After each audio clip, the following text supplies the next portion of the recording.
Hello everyone, and welcome back to our channel, Forever in Memory. In this video, we'll be honoring American celebrities who have passed away today and in recent days, along with other notable figures from around the world. Before we begin, please show your support by giving this video a like. It really helps the channel. Thank you. And let's get started.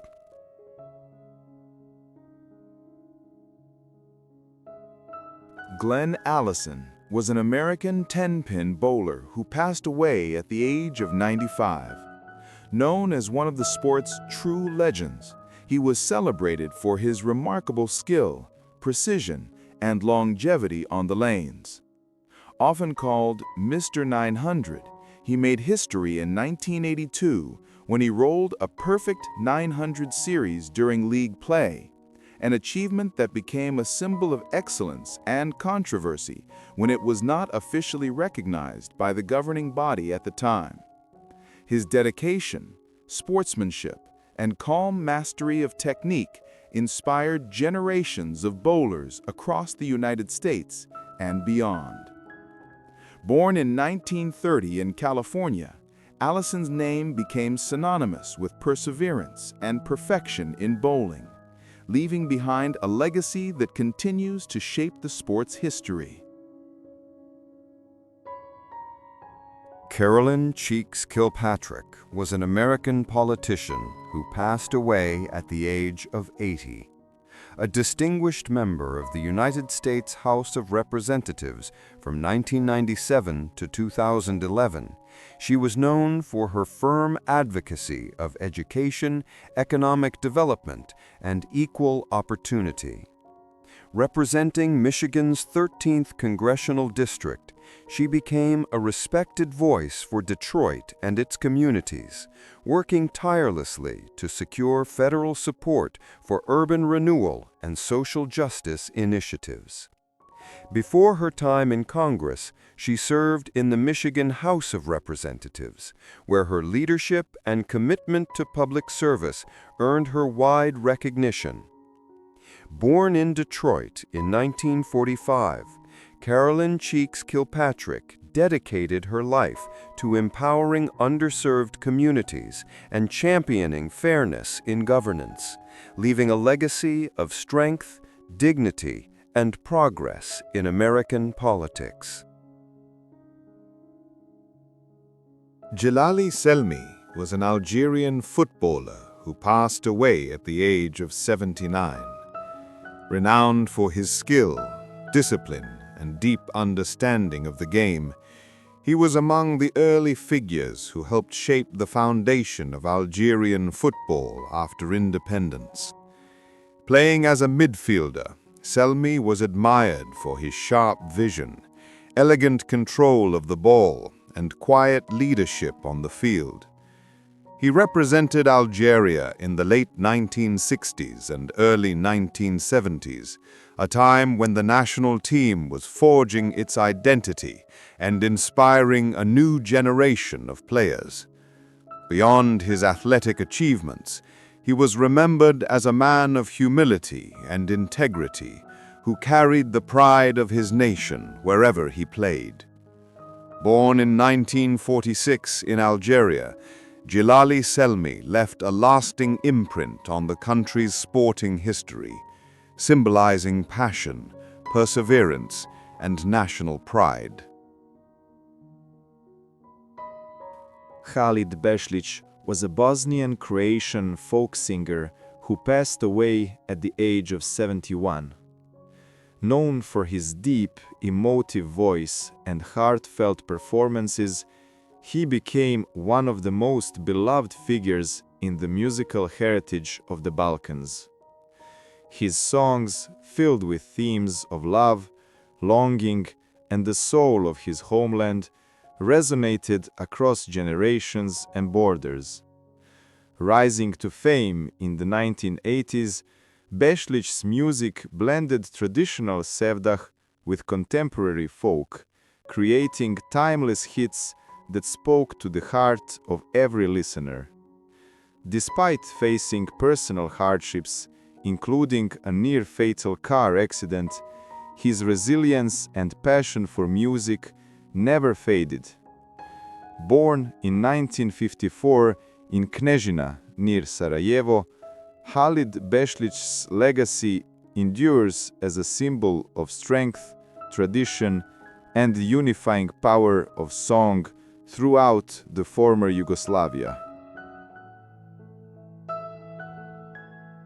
Sir John Gurdon was an English biologist who passed away at the age of 92. A pioneer in the field of developmental biology, he forever changed the understanding of how cells grow and specialize.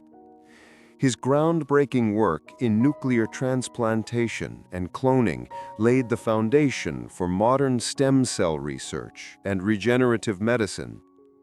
In 2012, he was awarded the Nobel Prize in Physiology or Medicine alongside Shinya Yamanaka for discoveries that revolutionized biology and offered new hope for treating incurable diseases.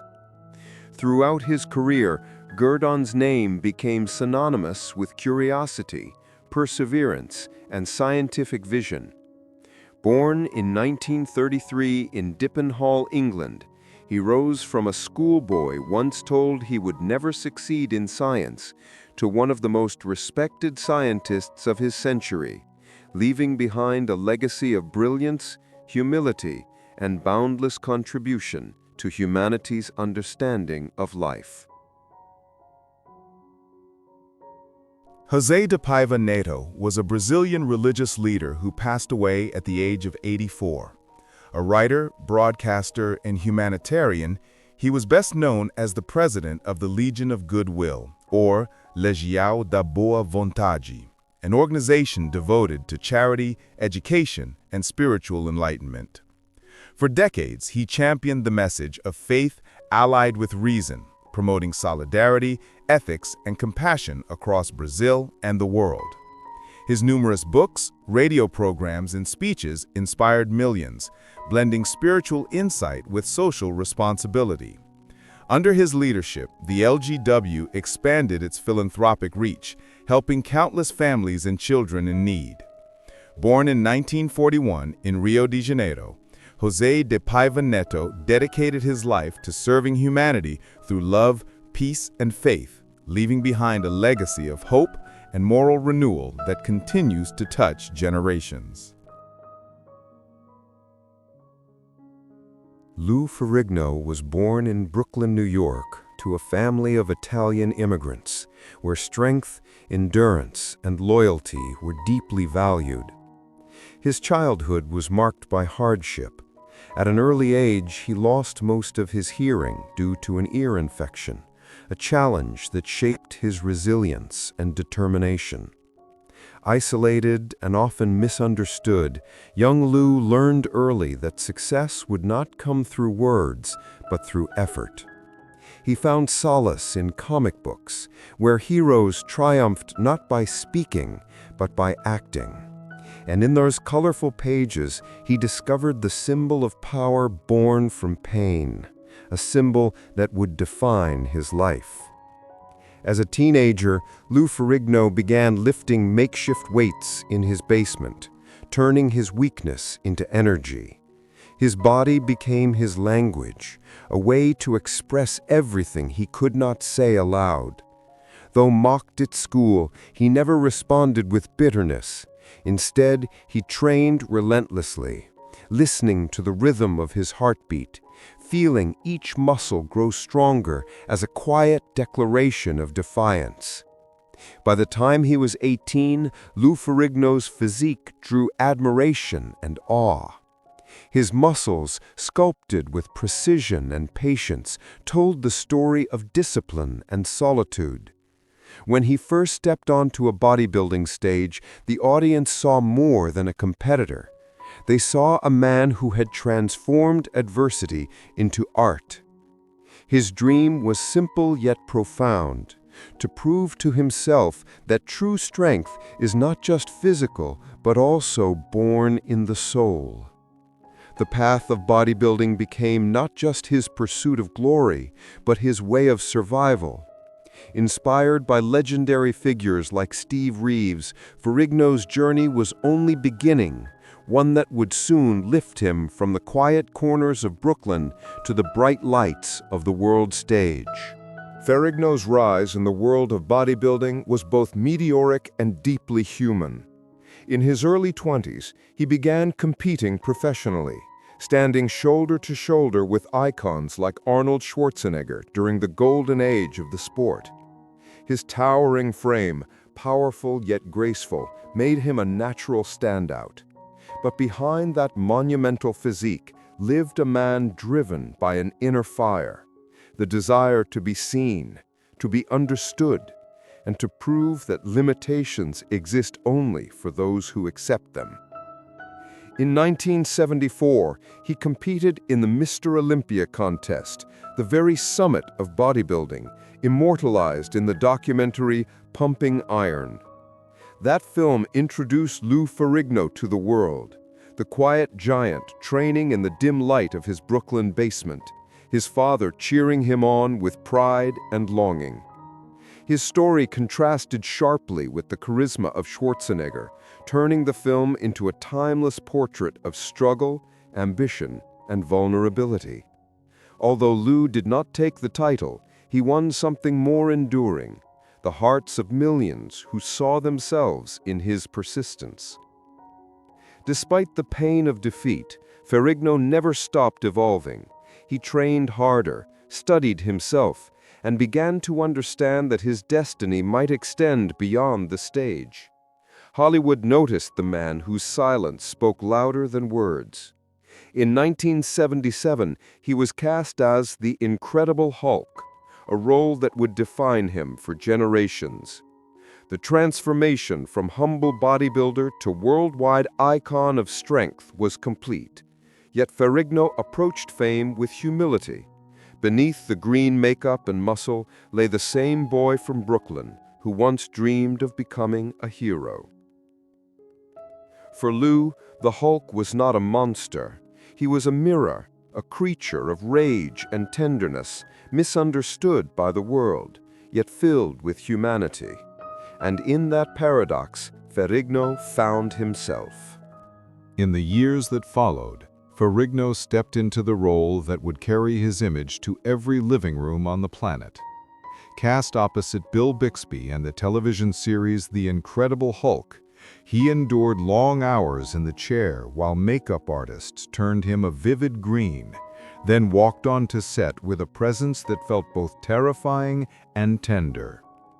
Viewers did not simply watch a monster smash through walls. They saw a man wrestling with rage, isolation, and the wish to be understood. Inside that contrast lived the power of Ferrigno's performance. He moved with the weight of a burdened heart and the caution of someone who knew what it meant to be judged on first sight. Week after week, the audience learned to feel for the creature. They were really learning to feel for Lou. Fame arrived like a flood, yet he did not let it wash away the discipline that built him. Between shoots, he trained the only way he knew how, with steady sets and a mind fixed on progress. When the series ended, he carried the momentum into films and guest roles, from sword and sandal adventures to playful cameos that nodded to his legend. The world had met Lou the icon. Now it began to meet Lou the working actor who kept showing up, learning new rhythms, and letting the cameras find more than muscle. He brought humor to his appearances on sitcoms and talk shows. He brought generosity to fan conventions, where people waited in long lines to tell him that his story had helped them endure their own. Then came a decision that surprised many. Years after the bright blaze of the bodybuilding spotlight, Ferrigno returned to the stage. He was older and wiser. He was also unafraid. Under the unforgiving lights, he posed again, a living testament that ambition can be renewed and that strength can be rebuilt after the world thinks your chapter is closed. He did not chase nostalgia. He chased proof that growth remains possible at any age. The result was not only a set of placements on the sport's biggest nights. The result was a message to every person in every gym who had ever wondered if it was too late to begin again. Off stage, he worked on another kind of transformation. Hearing technology advanced, and with it came a new kind of clarity. After a lifetime of relying on hearing aids, he embraced modern implants and found the world opening in subtle ways. Everyday sounds sharpened. The voice of a friend felt closer. He spoke publicly about the experience and about the stubborn hope that had carried him through the years when conversation often felt like a wall. For people living with hearing loss, his candor was not a celebrity anecdote. It was a hand extended across the divide. Ferrigno's life filled with roles that seemed unlikely for a man known first for his size. He served in reserve law enforcement capacities, sharing fitness expertise and lending his name to community programs that encouraged discipline, resilience, and respect. He trained artists preparing for physically demanding tours. He launched fitness ventures that reflected the same slow and honest approach that once built his physique in a basement. Along the way, he became a mentor to younger athletes and actors who arrived with the familiar mixture of hunger and fear. He did not preach. He showed them what steady work looks like in practice. At home, he carried the quiet pride of a father and husband. His family saw the difference between the public symbol and the private man who cooked simple meals, checked on loved ones, and listened carefully, even when the world around him still felt loud. The son who once turned pages of comic books in search of heroes had created a life where comic book courage looked like patience, kindness, and follow-through. He did not need to lift a car to impress anyone. He needed to be there on an ordinary Tuesday. The culture kept calling him back for winks and tributes.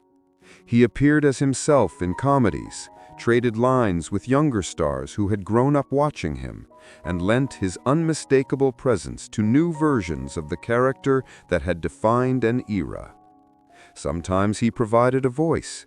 Sometimes he walked across the screen for a few seconds and stole the scene with a smile that said he understood the joke and welcomed it. Each appearance reminded audiences that myths endure because people invest their own hopes in them. Lou had become one of those myths, but he never treated it like a crown. He treated it like a responsibility. People often ask what his legacy is. They expect an answer about the television show or the trophies. Those matter. They are chapters written in bright ink. Yet the deeper legacy lives in a quieter place. It lives in the kid who is different and decides to pick up a weight instead of hiding.